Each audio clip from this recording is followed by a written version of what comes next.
Welcome to the Fabulous 413. I'm Khalees Smith. And I'm Monty Belmonte. Later in the show, bringing sound to vision with music on the big screen. We'll talk with Amherst Cinemas' George Myers about their summer film harmonic series, Sound and Vision. And Pizza Quest Volume 9, our semi-regular endeavor to try and find the best pizza in Western Mass, brings us to Country Pie in Ashfield at the suggestion of listener Cam Osborne. Oborn? I think it's Oborn, but I don't know. Apologies, Cam, but thank you for listening. Yeah. We did take you up on your suggestion. It was interesting. But first... We're going to give you a long and laudatory introduction, and then we'll launch into it. It's fitting. You've done a lot of work. Yeah, we gotta set the context if people don't understand. I gotcha. Okay. Thomas Wilkins is a native of Norfolk, Virginia, is a graduate of Shenandoah Conservatory of Music and the New England Conservatory of Music in Boston. He is the Boston Symphony's Artistic Advisor, Education and Community Engagement, Principal Conductor of the Hollywood Bowl Orchestra, Principal Guest Conductor of the Virginia Symphony, and Indiana University's Henry A. Upper Chair of Orchestral Conducting. He completed his long and successful tenure as Music Director of the Omaha Symphony Orchestra at the close of the 2021 season.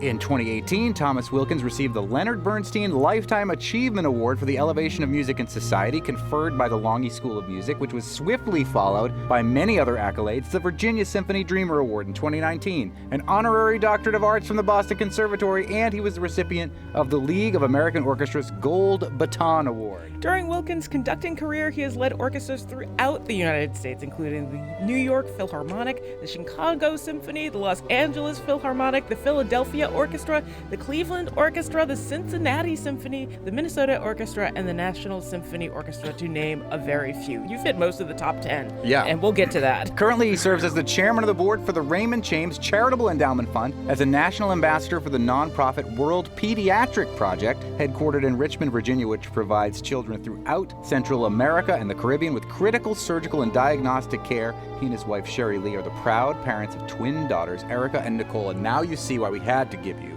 this huge long list of all the accolades, because you, Maestro, are a big deal, and we are very glad to have you on the show with us today. Well, it's very kind of you. Now I know why I'm so exhausted. No one blames you. That's a lot to get done. Yeah. My best friend says, you can't complain because you are actually a corporation of one. So you're the person that's responsible for how busy you are. So. Yeah. It may be worth noting, we're in a non-visual medium, to say that you are a black conductor and that all of this is part of the context of where I want to begin the conversation. You first experienced an orchestra when you were 8 years old. Can you tell us the story of your first encounter with hearing symphonic music and how that led to the incredible journey that we've just spelled out for everybody? Yeah, the funny thing was that I grew up in a housing project in Norfolk, Virginia, and I talk about my particular unit because it was at the end of the row, and I could see from my bedroom window downtown. So I knew that there was a different world out there if I turned left out of my apartment as opposed to turning right. But I could also see this particular building. I didn't know what was happening in that building, but I saw it because it was a pretty large structure. It was called the Arena Theater back in those days. And sure enough, my third grade class got on a bus and drove over there, and I heard at the time it was called the Norfolk Symphony Orchestra. And, I saw all these people assembled on the floor of this auditorium, and they had instruments, and this man comes out and starts waving his arms. And this man with long blonde hair plays the snare drum, and all of a sudden they start the Star Spangled Banner. And I had heard the Star Spangled Banner before, of course, but I had never heard it in the voice of this thing called the orchestra. And I was immediately intrigued by the sound that I was hearing. And I walked away from that event that day thinking that's what I want to do when I grow up. I want to be that man who was standing in the center of all of that new sound I was hearing. That was it. Such a good way to start. I know. It's also kind of incredible that your first experience was that I want to be the conductor. I feel like it took me a long time to recognize, I was lucky enough to grow up going to the symphony as a kid with my public school on field trips, and the Boston Symphony nonetheless, and seeing and feeling the incredible power of the music in Symphony Hall. But the conductor was almost an afterthought to me. I liked the blonde guy playing the snare drum and watching the people playing the cellos and things like that. And you, of course, had to learn how to play instruments, and your being drawn into playing instruments also has an interesting history with public schools and even segregation. Right. Yeah. It's so funny because I went back as a grown-up to visit my elementary school principal and she was, long since retired, and she was a major factor in my elementary school years. And what I didn't know that she told me then was that they were putting string education in the public schools, but not in the black public schools. And this lady was about, 5 foot tall and just tough as nails. And she marched down to the school board and said, if you're going to put string instruments in the white schools, you're going to put them in mine. And they gave in to her. And so sure enough, that year, my 4th grade year, I got to start on the violin, thanks to Maggie Robinson, and switched to cello in 5th grade. But then, and we called it junior high school in those days. By the time I got to junior high school, I realized that the guys in the band wore uniforms, and I thought the uniforms were pretty cool. I thought they were also a chick magnet. You might be the first person ever to think a band uniform is a chick magnet, although I will say, in the marching band, from 7th grade myself on all the way through senior high school, I'm just saying, the uniform, mine was purple too. It was pretty cool. They're usually pretty snazzy. Right? So I got to figure this out. And so I learned trumpet fingerings during the school year. Amazing. Oh. Because by the time I went to summer band camp after my 7th grade year, I was quickly advancing on the trumpet because I knew all the fingerings already, because I took the school year to learn them. And sure enough, my teacher came to me and said, I'm kind of short on tuba players. If you switch to tuba, I'll let you keep one at home. And I went, sold. My mother couldn't afford an instrument for me. So much to the chagrin of my neighbors, I became a tuba player in the band and a cellist in the orchestra. And that's also a weird combination. But I like to say now that it helps when I guest conduct an orchestra for the first time I let the brass players know that I'm a tuba player. So when I ask them to play softer, they don't mind. Well, it's interesting that you moved from like treble instruments to like bass leaning instruments, and then also through the clefs, because like starting in violin you've got standard clef, but moving to the horns, it gets all sorts of weird by the time you get to there. But that's fantastic and amazing, learning it on your own. You're talking about learning trumpeting fingering on basically your own, and I'm just astounded. I can barely remember how to write horn charts. I think what I would say these days is I often say that I'm the guy who likes to over prepare for the test. I think it's just in my DNA that I'm, first of all, a good self-starter, but I'm also very disciplined when it comes to learning. And I try to stay really curious. My mantra is every day I want to learn something, love something, and leave something behind. That's just how I was built. So I'm very grateful for that. Not to directly get into some of the programs that you've designed for the BSO and beyond, but like, does some of that exploration that you felt in your younger days influence the way that you put together your family programs? Because I kind of think your family programs are really inspired. Yeah, thank you for saying that. My family programs are about life and about equipping young children to deal with life and live life. And I just use music as a tool. I'm not worried about the music. It can take care of itself, but I want them to have a practical application, because my goal is for them to come to Symphony Hall and first of all have a good time. And that explains my weird personality. But the second thing is I want them to see that you can put 65, 70 people on stage and they work together in such an effective way that something beautiful and something powerful happens. And then I want them to understand that what composers did was they wrote for them in the audience. They didn't write to demonstrate how smart they were. They wrote to help us navigate life. And so that's my approach. And it probably came from early days when I'm married to a preacher's kid, and we all went to my father-in-law's church. And at some point, I started doing the children's sermons on Sunday because they were missing. And I think I learned early on how to teach grown-up concepts to kids by using words that they could understand. And so I got really comfortable with that. And I think probably because I came at my career a different way. I didn't come at my career to try to be famous. I came at my career to try to be a vessel. So this whole notion of what is my giftedness for? And I've come to the conclusion many, many years ago that it's to help empower people to feel differently about themselves. And so as goofy as I can be on stage with kids, I'm very serious about what it is that I'm imparting to them. We're speaking with the Maestro Thomas Wilkins, who, amongst a million other accolades, is the Boston Symphony Orchestra's artistic advisor. He comes to Tanglewood every year and creates all sorts of amazing programming. And you've alluded to this a little bit in your playfulness on stage, but part of what your mission seems to be is to break down some of these barriers of decorum when it comes to the idea of a symphony. I've heard tell that you'll turn around as a conductor and fist bump somebody in the audience, a kid who's watching you perform, and you'll comment even mid-piece, longer pieces about how we are now done with the first movement. We've only got 11 to go, that kind of thing, Right. which I really think does create a barrier for some people. They feel like maybe I'm not fancy enough, maybe I'm not smart enough, maybe I'm not good enough to experience this music. And what you're doing is tearing down these walls. Was there an aha moment for you where you realized that you yourself were liberated to bring the liberation of this kind of music to the audience? I'm not sure that there was a single moment where the cog turned and all of a sudden I felt comfortable. I think I've just always been comfortable. It's funny. I remember hearing someone when I first came to the Florida Orchestra, 29 years ago, as the resident conductor.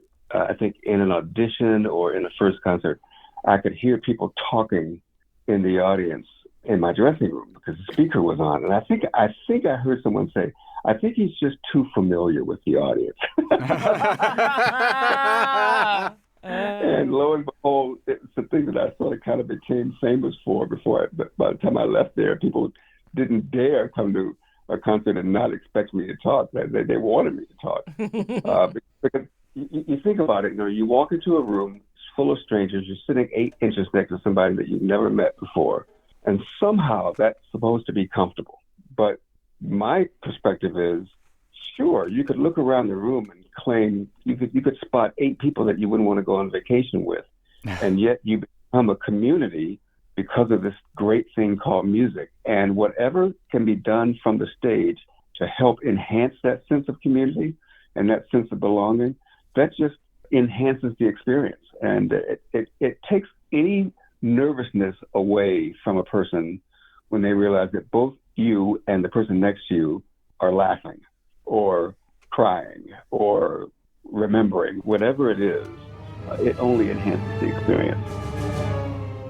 Coming up, more with the Maestro Thomas Wilkins. We'll hear about how his relationship with the Wooten brothers has helped him to keep breaking the musical mold, and how his work doesn't stop with his orchestra. He's actively using his Philharmonic for philanthropy. And later in the show, more music with Sound and Vision, the summer music and movie series at Amherst Cinema with the series programmer George Myers, and Pizza Quest journeys to Country Pie in Ashfield. You're listening to the Fabulous 413 on 88.5 NEPM.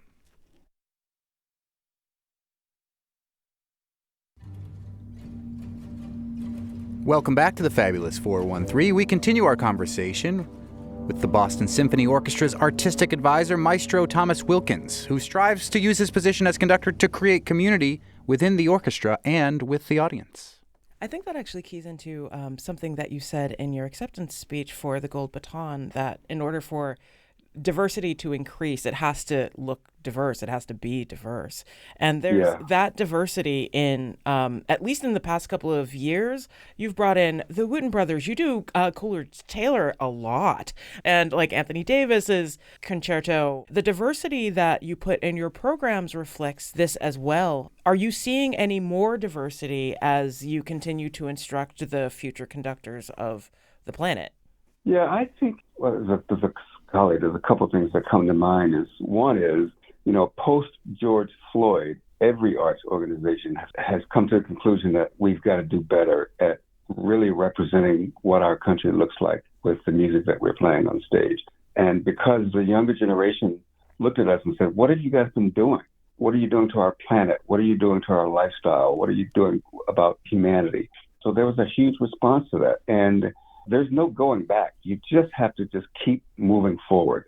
A reporter asked me something about Chad Smith, for example, and I said, one of my impressions of Chad is that, because I've known Chad for almost 20 years, I said, one of my best impressions of Chad is that he loves to think outside the box, but he has great respect for the box.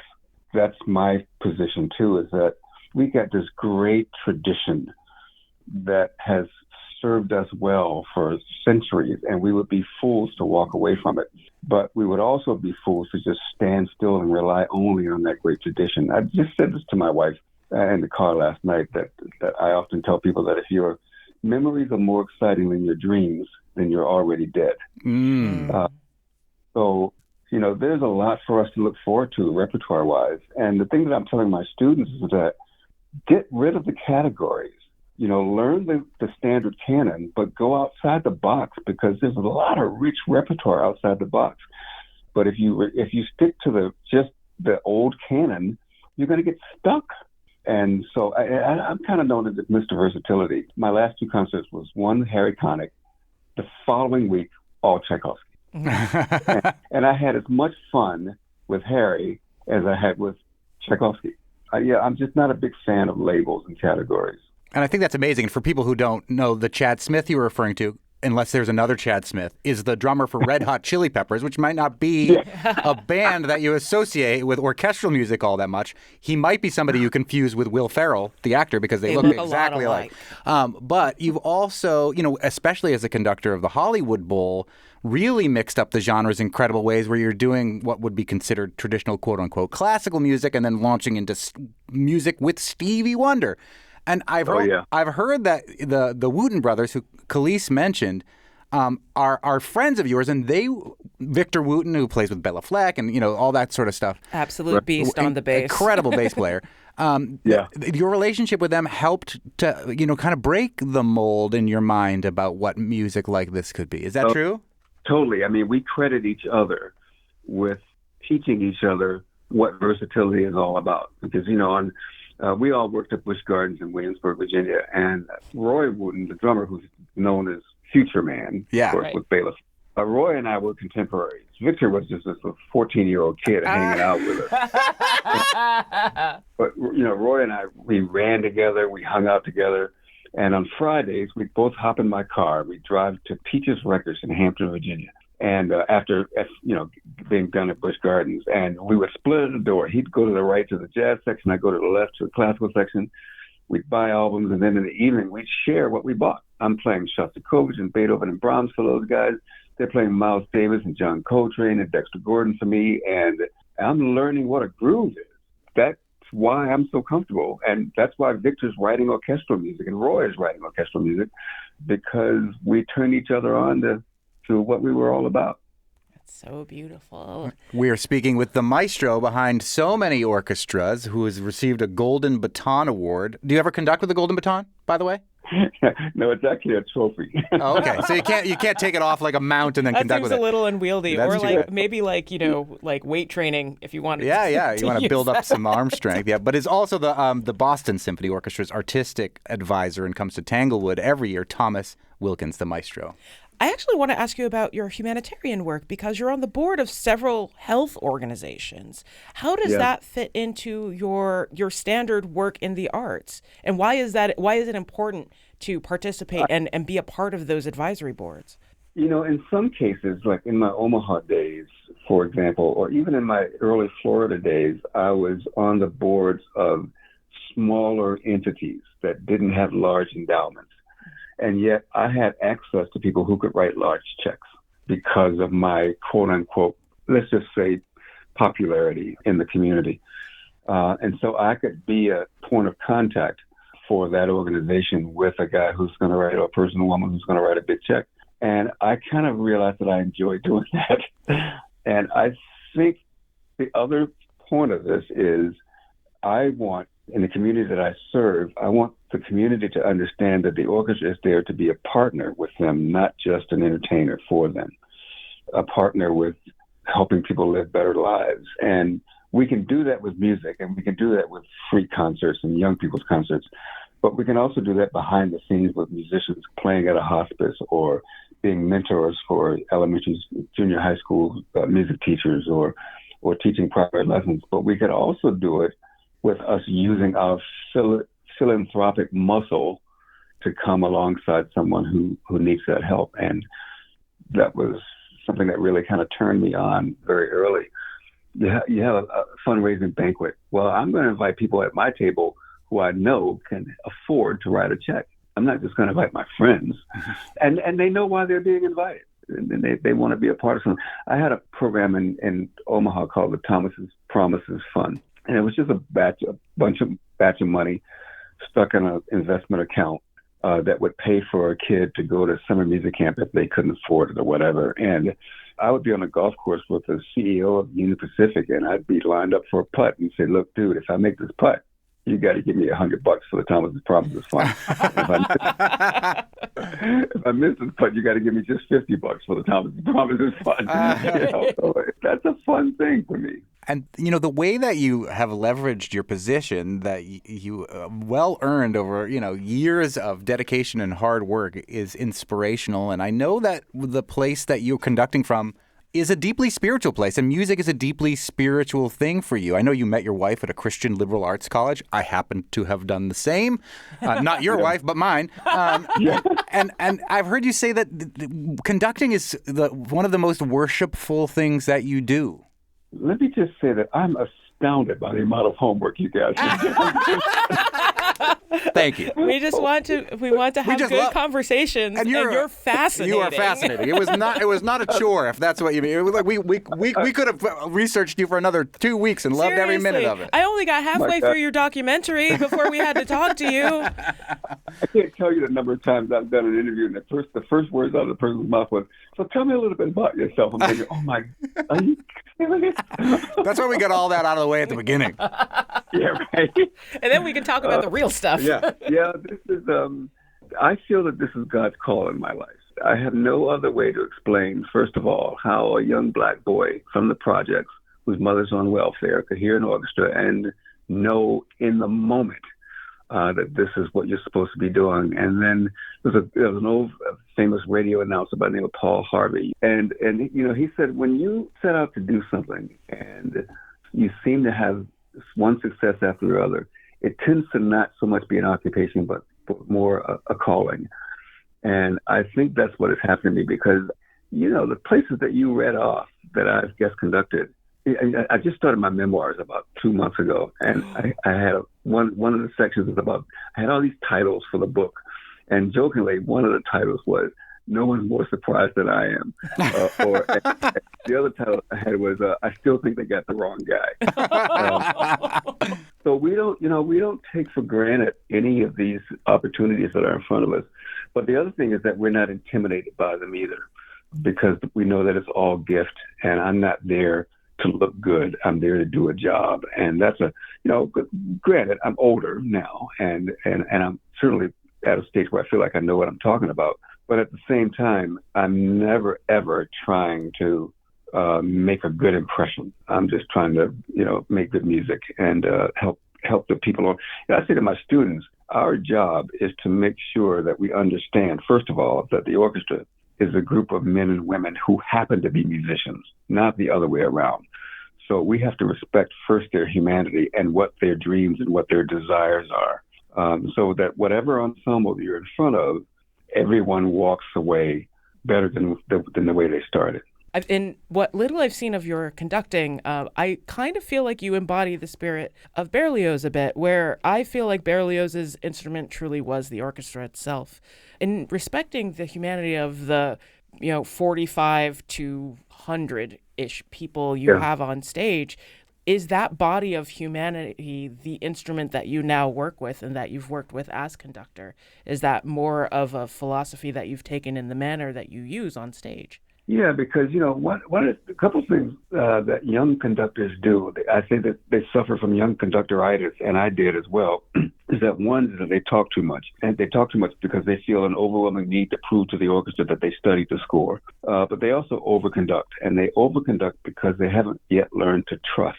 When I conduct less, when I give them less physical information with my hands, I might give them information with my face only, but I'm not using my hands. It says to them that I have respect for their sense of an aesthetic and their sense of creativity. And if it's not to my liking, or if I don't think that it's what the composer is after, I'll make that correction, of course. But sometimes it's their turn and sometimes it's my turn. It's never always my turn, because remember, I'm trying to empower them to be a better human being as well. And so when they get the sense that you trust them, and I've had players say that to me, I cannot believe you trust us. And when you give us less physical information, my ears just explode, because now I'm forced to listen to other people around me in the room. And the answer is, that's exactly correct, because we're doing this together. It's not about me. It's about the people sitting in the audience, because the most important people in the room are not on stage. Maestro Thomas Wilkins, Boston Symphony Orchestra's artistic advisor, frequent summertime guest at Tanglewood. We'd love to have you on again when the memoir is out. It's been a delight and an inspiration talking with you today. Oh, thank you. It's been great to talk to you guys, too. Appreciate it very much. Maestro Wilkins led a seminar at Tanglewood today called The Art of Conducting. We will be at Tanglewood tomorrow to learn about the legacy of another major figure in the Boston Symphony Orchestra's history, Sergei Koussevitzky. Later in the show, we once again force ourselves to eat pizza in an effort to find the best pizza in the 413. Today, our pizza quest takes us to Country Pie in Ashfield. So hard, this task we have given ourselves. I know, right? But up next, more music. The Sound and Vision series returns to Amherst Cinema Wednesdays through the summer, and we'll hear all about it from series programmer George Myers. You're listening to the Fabulous 413 on 88.5 NEPM. The Fabulous 413 podcast is funded by the UMass 5 College Credit Union, offering co-op advantage checking with cash back on all purchases, plus secure debit card controls, all from the UMass 5 mobile banking app. Insured by NCUA, umass5.coop. NEPM's podcasts are funded by Armbrook Village Senior Living in Westfield, offering assisted living and compass memory support with evidence-based treatment for those with memory loss. More at armbrookvillage.com. Summer at Amherst Cinema means sound and vision, where documentaries and concert films come together with music at this wonderful nonprofit cinema right in the heart of Amherst. And joining us is the person behind Sound and Vision, programmer George Myers. Thank you for joining us. Thanks for having me. It's always a pleasure to be here with you all. What was the impetus for this series?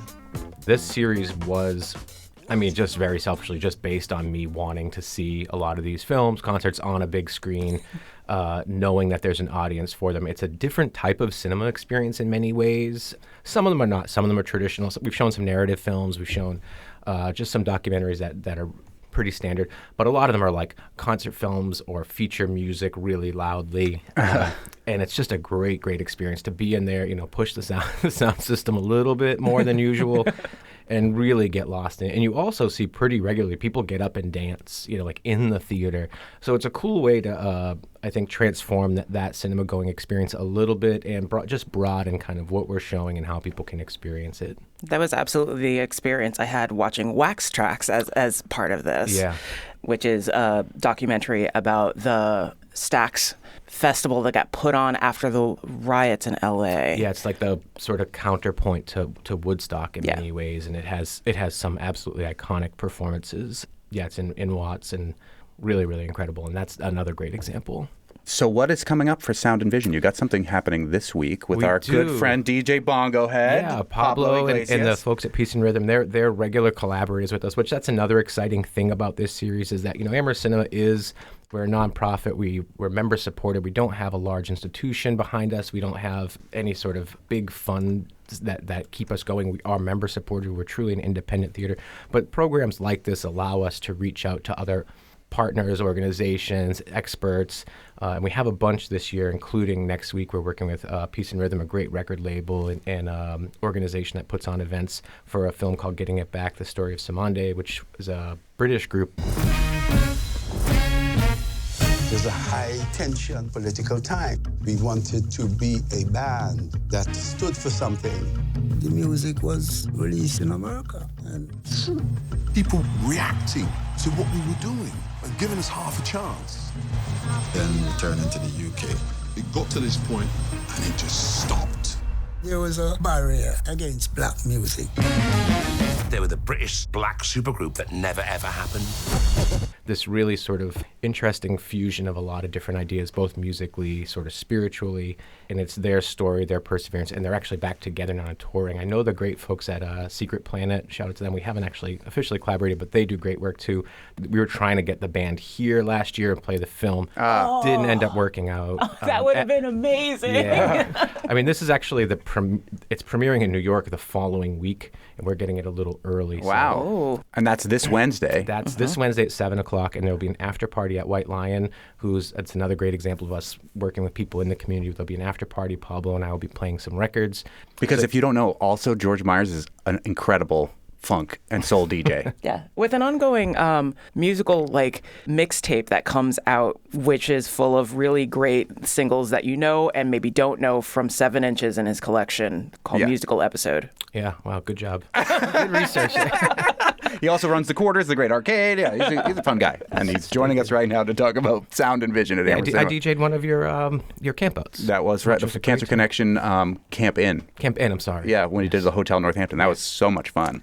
So this week we mentioned the Getting It Back, the story of Simonde, and then the following Wednesday, the 31st, Lost Angel. Tell us about that. Most of these are, not all of them, but many of these are either new films coming out or some of them are restorations. This is a new documentary about Judy Sill, who was tortured is, I think, a little bit of overused word, but she was a complicated figure who had a pretty short career, but put together some absolutely unique, really singular records, has a really, really amazing voice, and worked with a lot of the sort of luminaries of that time who went on to be pretty famous. When I met her, she told me she was a heroin addict, that she'd been a prostitute, and that she'd been in jail, so that's a lot of information.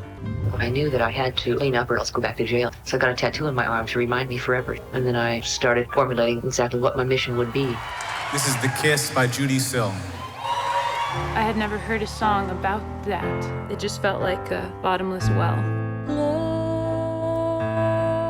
Love rising from the mist. So really happy to include that in the series, and that her story is getting told, and hopefully her music is heard by a wider audience. There's just such a good range of musical genres that's covered by this series. You've got mid-90s indie with the Elephant Six story. You've got jazz with Artie Shaw. You've got calypso. You've got funk and sort of funk fusion with the Simonde movie. You've got the Monkees movie. For those who don't know about this movie is incredible. I haven't seen it since I was a little kid, but I was obsessed with the Monkees when I was a little kid. Literally the first band I ever saw live, with Weird Al opening up in 1988, I believe it was. What a bill! It was a bill. That explains a lot about you. It really does. It's me in a nutshell. But Head is the name of this movie, and it doesn't just feature the Monkees. It has another very famous name behind it. Yeah, Jack Nicholson is a big one. The Monkees. Mickey, Davy, Mike, Peter in Head. That's right, Head. What's it all about? Only Victor Mature's hairdresser knows for sure. That film is a little bit hard to screen. It's a kind of caught up in some complicated legal rights, but it is a total send-up sort of 60s culture, music industry. It really kind of pulls that apart and is very, very in that sort of monkey spirit, very sort of meta, psychedelic, very funny. And really is, I think, sort of the boiled down essence of that period, of that very, late 60s, early 70s sort of psychedelia gone awry. But it's definitely a little bit out of control in a really, really fun way. And Brian Marchese, who's sitting next to Brian, School for the Dead, great local musician, just reached out, and he's going to be giving an introduction to that. He's worked with Michael Nesmith, has a podcast about him. So again, another great way that this series allows us to connect with the people in the community and have them sort of share their expertise. Sort of like selfish, only slightly on topic question. How do you feel like Head compares to the Ruddles? Oh gosh. Well, it's different in that the Ruddles is a parody, right? Head is the Monkees kind of doing what the Monkees do on 11. If I'm being honest, which is not great, I think the Ruddles are funnier. Yeah. Right. So it kind of sticks in a way that I think Head, although Brian said he's seen it like 200 times, Head's not one I would probably go back to year after year after year. I haven't gone back to it since the early 90s, maybe. I think you'll want a little space between screenings of that. We're speaking with George Myers, who is a programmer for Amherst Cinema, about sound and vision, which happens Wednesdays, it looks like. Yes. This Wednesday going all the way through the middle of September. Yeah, it's 10 weeks, and we started last week. Uh-huh. So. I do want to ask about the last thing in the series because it's kind of the coolest, and I love when this sort of thing happens. You have experimental film shorts that are going to be live scored. Yeah, this is something I've wanted to do at the cinema for a really, really long time, and this is the first chance, 14 years later after being at the cinema, that we've been able to put it together.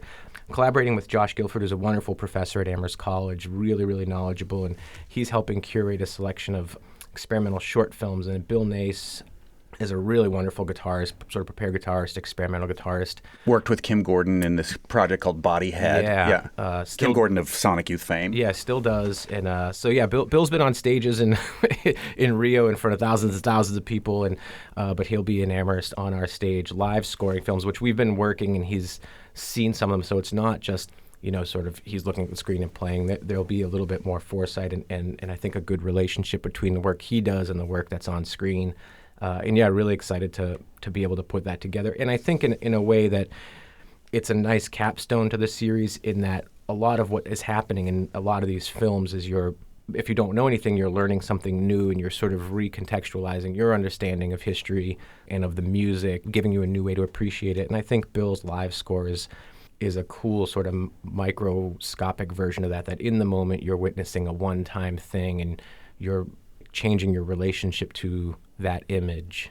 So I'm really happy to have him, and he's just really like an exciting and really dynamic player. So yeah, it's a great way to end the series, and another great partnership with Amherst College. And in some ways, kind of getting back to the origins of film, too, because, I mean, like the early films didn't have sound, so they would be live scored. You'd have an ensemble or an orchestra there. Or one person playing a piano. Or one person playing a piano. Yeah, you'd have musicians at the theaters playing along with whatever you were seeing. So there's something a bit nostalgic and returning to the source about seeing someone play live to films that are being shown. Yeah, what's old is new again. Yeah, it's a misnomer with silent films. They were almost always accompanied. So right. It's funny that we'll watch a silent film and be like, no, I like silent films, no music. And it's like, well, there would usually be some guy, honking and tonking on a barroom piano there. But yeah, it's a really great way, I think, to sort of reimagine the cinema history there. I also want to give a shout out as part of the Sound and Vision program to our colleague, Tom Rainey, host of Jazz a la Mode, who will be there at Amherst Cinema on Wednesday, August 28th for the Artie Shaw Time Is All You've Got documentary he's going to do. It looks like an interview afterwards. He'll do an introduction, and Tom is just a wonderful longtime collaborator and a great guest at the cinema. He's so knowledgeable, and I believe, if I'm not misremembering, he's actually met and talked with Artie Shaw. So not only does he have just such a deep knowledge and appreciation for the music, but often he has some firsthand experience with these. And yeah, that Artie Shaw one and One Hand Don't Clap are both nice new restorations of older films, both from the mid-'80s, that look beautiful. And the One Hand Don't Clap is a great story of the sort of emergence and development of calypso and sort of West Indian music. So yeah, both of those are really thrilled to have in the series, and Tom in particular is just a wonderful guest. Speaking of West Indies, I swear we won't hit all of them, because we should leave some mystery, and you should head over to amherstcinema.org to find out all of the films that are in the series, because they are this is so well curated. I genuinely love what you do. But there's a musical on this list as well. Yeah, West Indies is a really incredible, very, very singular film. Med Hondo is sort of considered one of the sort of pioneers of African cinema. Both that and One Hand Don't Clap sort of address that sort of diasporic experience, and West Indies in particular is a huge takedown of French in particular, but European colonization of the West Indies. And this one is done in a way where you're watching like a stage play being filmed, but you're aware that's what it is. Like he zooms back, so there's a real awareness, sort of a Brechtian thing if you're into theater, but just an incredibly acerbic film with these really great over-the-top song numbers. Liberté, égalité, fraternité n'est pas un vain slogan, mais une réalité sonnante et trébuchante. So yeah, another restoration done by the people at Janus Films, who do a great job. So that's another one that I'm really, really thrilled to include. And again, sort of broadens the scope of the series to think about the ways in which music is instrumental in our experience. Pun intended. I was like, should I say it? Should I wink? Everybody joins in eventually. I appreciate it. It's okay. Yeah. You guys have that effect. Yeah. Don't include me in this. George Myers, who is the programmer for Amherst Cinema and is one of the people behind this Sound and Vision series, said you missed the first one, but you've got all these Wednesdays going almost all the way through the end of the summer. Apologies to those Ryuichi Sakamoto fans who were not paying very close attention.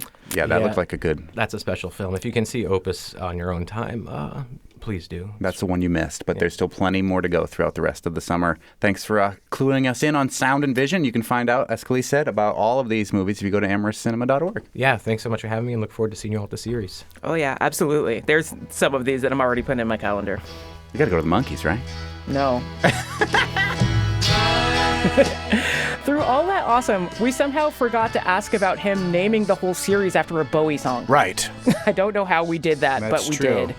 Up next, Pizza Quest returns, our 9th installment of journeying through Western Mass in search of the best pizza. And thanks to a listener suggestion from Cam Oborn, we try country pie right on the main drag in Ashfield. You're listening to the Fabulous 413 on 88.5 NEPM. The Fabulous 413 podcast is funded by Northeast Solar, offering solar options, energy security, and solutions for the local community. Learn more at northeast-solar.com. We are in bucolic Ashfield for another Western Mass Pizza Quest. Pizza Quest!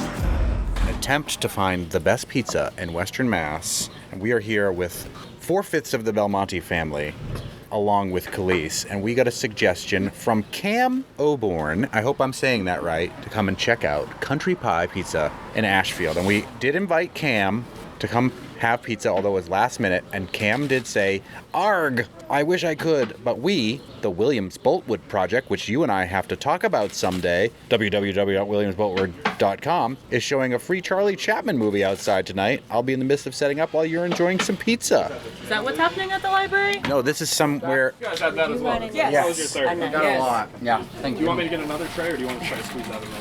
No, let's squeeze it.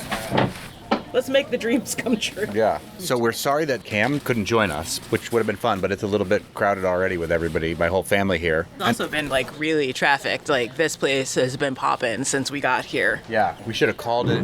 So pro tips for country pie, first of all, if you know you're coming, call in advance and order it and either take it out or call and see if you can eat it there, but give yourself a good 40 minutes. 2, cash, check, or Venmo only. Yes, so be prepared. And if you aren't, there is an ATM just down the road, so concessions can kind of be made. My frame of reference of country pie is that John Hodgman has a country pie hat, and so I had never been to country pie, and then I saw Hodgman when we were hanging out wearing the country pie hat, and then it became this mystical place. But if you blink, you miss it in downtown Ashfield. It's connected to the hardware store. The Pizza Quest control is always cheese pizza and pepperoni and mushroom. Already going for this pizza, they have fresh mushrooms. Always a plus. Crust has little to no leoparding. No, but it's pretty well structured, which means lower temperature oven and pizza that probably is a lot drier than what we've been used to. We've been eating a lot of Neapolitan pizza, and this is more classically American style. Cheese is roof of cheese style, but not a huge roof of cheese. Yeah, not like a roof. There's enough cheese. There isn't so much cheese that you're not getting through to anything else, which is nice. Ceiling of cheese. It's not quite a roof of cheese, it's a ceiling of cheese. I see. It seals it. Professora, you got a different type of pie, though. It's not part of this. What did you get? I put a lot of crushed hot pepper on it. You can't feel yourself now? It's like hot ones all of a sudden. What do you mean? What do you mean? What do you mean? They call it tomato and basil. I would call it margarita pizza, I think. Because it makes you want to drink a margarita? No, that makes me break out in hives. Oh, yeah, right. I will say I wasn't necessarily expecting there to be actual tomato on the tomato and basil pizza for reasons I really just have to explain to myself. Can I have that small sliver of cheese pizza, please? Hell no, that's part of our experiment. This one's too hot. You're screwing it up. This one's a little bit cooler. But you're going to eat all of that pizza? That's a lot. We have to. It's what public radio makes us do. We don't. We're like Cookie Monster, but for pizza. Pizza! Oh, it looks so yummy! So far, I've only eaten the pizza that you guys are eating. Hey! Well, this pizza came out and you immediately disparaged it. I like it. Pack was not happy with my choice. Public radio listeners, you only paid for the control pizzas. The Belmontes paid for the other ones. Cheese has been accomplished. For a non-leoparded, not crunchy crust that was very soft and doughy, which I did enjoy. It did have a good structure, as you mentioned. Yeah. It was not folding over and flipping. It is breadier than we've had in recent times. But even with the weight of all the toppings, it's still got, you can hold it up and it still stays in its triangular shape instead of flopping down like it needs Viagra. Yes, that's the comment I would like to make. Thanks, Atticus. The pepperoni is not cupping pepperoni, but it's tasty. I like it. Very sweet tomato sauce. Mm-hmm. The tomato sauce is sweet, but this is a pie that lends itself towards toppings. I like the pepperoni and mushroom one better than I like the cheese. Yeah, it brings the salt. I didn't put any salt or any cheese or crushed red pepper on. I was just You didn't put salt on it? I'm so proud of you. I don't until we get officially past the first tasting. Can I have another one of the pepperoni mushroom? Oh, all right. That's my favorite of the... I haven't had the cheese yet, but... The pepperoni and the mushroom brings the saltiness to it. That makes with it the extra crushed red pepper. extra good. Mhm. And I think I really like that. There's even brings a little bit of heat to it, which I like too. Agreed. We saw Larry Spotted Crow Man from the Nipmuc community and Okateo Cultural Center right down the street taking pizza to go. Saw a friend's dad whose kid is in the Young Shakespeare Players with my kids here. So this is like the hot place to be for pizza for sure in Ashfield. But it's not like they got a lot of pizza competition in Ashfield. Right. That's true. Maybe they have like gas station pizza down the street. Oh, which is where you also can get your cash from the ATM to buy country pie pizza. Hey, Cumberland Farms pizza slices are pretty good. Yeah, right. We're going to disabuse you of all that. Okay. The older you get. We're going to snob you out, Atticus. There is a specific window of time in which that statement is true, and it's about like 1 a.m. to about 4 a.m. coming out of the bar, whether or not you've had any there. That's probably it, actually. Not that I'm going to bars. I am So walking to if you're coming out of out of parties, same thing. Right. Like, and now you're hungry, Right. and that's when Cumberland Farms pizza is okay. Sorry, Cumberland Farms. We're gonna sue you. Good whoopie pies. Final assessments? Very sweet tomato sauce. I don't think it's very sweet, but I think it benefits from... Noticeably sweet. Noticeably sweet, yeah. Mhm. And benefits from the addition of salt on the ones that don't have pepperoni. Yeah, agreed. Oh, wow. Salt comes out fast here. That was the oh wow. And I think it maybe speaks to it that like almost everybody has put salt on their pizza. Good cheese. But like, yeah, it might be that like the sauce is just a little bit undersalted, so the sweetness of the tomatoes comes out a lot more than it would if there were a different balance between like the tomatoes, the salt, and the olive oil, which is usually all you need in pizza sauce anyway. My take is, if you're coming to Ashfield, you're in for a mystical experience. Why not get a country pie? Is it ranking in the top of our pizza questing? I don't think so. But is it totally hitting the spot before experiencing the magic that is Ashfield?